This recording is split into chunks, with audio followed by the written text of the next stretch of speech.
Friends, Pradeep Kailas.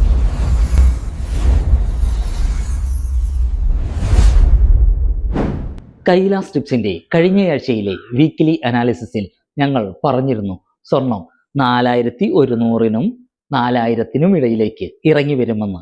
അതെ, ലോഹം 4000-നടുത്തേക്ക് ഇറങ്ങി വന്നിരിക്കുന്നു. സ്വർണം തിങ്കളാഴ്ച $4155 മറികടന്നാൽ ലോഹം 4220-നടുത്തേക്കും ഒരുപക്ഷെ 4240-നടുത്തേക്ക് വരെ കയറി വന്നേക്കാം. സാഹചര്യങ്ങൾ അനുകൂലമായാൽ ലോഹത്തിൽ കൂടുതൽ ഉയർച്ചയ്ക്കുള്ള സാധ്യതയുമുണ്ട്. നേരെ മറിച്ച് ലോഹത്തിന് തിങ്കളാഴ്ച 155 മറികടക്കാൻ കഴിയാത്ത പക്ഷം അത് ലോഹത്തിൽ കൂടുതൽ ഇറക്കത്തിനുള്ള സാധ്യത തെളിയിക്കും. അത് ലോഹത്തെ 4000-നടുത്തേക്കും 4000-ന് താഴേക്ക് വരെ ഇറക്കിയേക്കാം.